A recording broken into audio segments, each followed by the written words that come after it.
बदलापूर घटनेनंतर सर्वत्र संतापाची लाट पसरली असून पोलिसांच्या तपासात सदर शाळेच्या व्यवस्थापनाच्या अनेक त्रुटी आढळून आल्या असून निष्काळजीपणाही उघड झालाय। मुलींच्या स्वच्छतागृहामध्ये महिला कर्मचारी नसणे, शाळेमधील अनेक सीसीटीव्ही कॅमेरे कार्यरत नसणे यामुळे विद्यार्थी सुरक्षा आणि शाळा व्यवस्थापन पद्धतीबाबत गंभीर चिंता निर्माण झाली।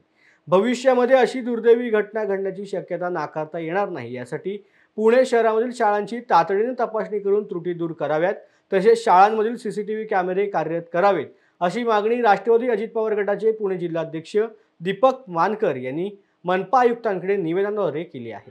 आता या बदलापूरच्या घटनेला अनुसरून हे निवेदन आम्ही माननीय आयुक्तांना शिक्षण मंडळाच्या शाळेच्या संदर्भामध्ये हे निवेदन दिलेलं आहे की तेथील सुरक्षा ही अतिशय चांगल्या पद्धतीने असणं अत्यंत आवश्यक आहे। की लहान मुलं मुली त्या ठिकाणी ज्यावेळी टॉयलेटला वगैरे जातात, लहान मुलींबरोबर आयाच असायला पाहिजे, कुठलाही पुरुष नसता कामा नये।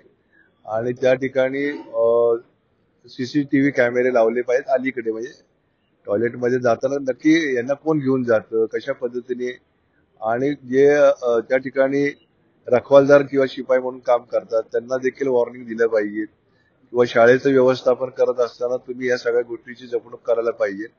म्हणून आपण एखाद्या घटनेची वाट बघत बसायला नको की बदलापूरला झालं मग आपल्याकडची कधी होणार। खूप वाईट घटना झालेली आहे, ज्या मुली इतक्या लहान वयामध्ये त्यांना हे सगळं सहन करावं लागलेलं आहे।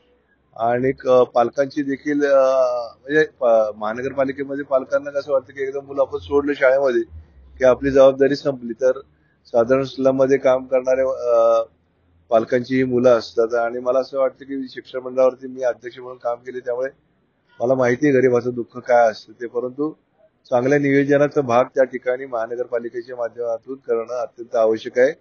कारण की महानगरपालिकेकडून शिक्षण मंडळ तसं दुर्लक्षित झालेलं आहे आता सध्याच्या परिस्थितीमध्ये।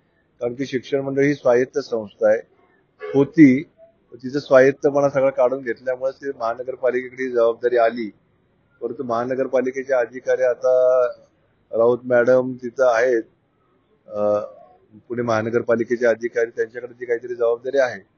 मला असं सांगायचं की वाखारे म्हणून तिथं ज्या शिक्षण अधिकारी म्हणून काम पाहतात त्यांना देखील मला सांगायचं आहे की लवकरात लवकर या ठिकाणी महापालिका आयुक्तांकडून सीसीटीव्ही साठी बजेट उपलब्ध करून घ्या आणि त्या ठिकाणची असणारी स्वच्छता देखील जपली पाहिजे।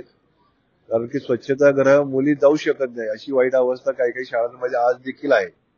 हे चित्र बदलण्याचा प्रयत्न आपण करायला पाहिजे। आपण माणुसकीच्या नात्याने ज्यावेळी समाजामध्ये काम करतो त्यावेळी सामाजिक बांधिलकी जपत असताना समाजाचं दुःख देखील आपण या निमित्तानं जाणून घेतले पाहिजे। किंवा माध्यमिकच्या काही मुली असतील, शाळेबाहेर पडल्यावरती टिंगल टवाळी करणारी काही मुलं शाळेच्या बाहेर उभी असतात, ते देखील रोखण्याचं काम आपण करा। म्हणजे मुलींना संरक्षित करण्याचं काम आपण या निमित्तानं करणं खूप गरजेचं आहे। कारण त्या बिचारी आपले दिवसभर कष्ट करणार आई वडील शाळेमध्ये येणार आणि शाळेतनं बाहेर पडताना मधल्या सुट्टीमध्ये किंवा बाहेर पडताना कुठली मुलं येऊन छळणार, तर हे असं चालणार नाही।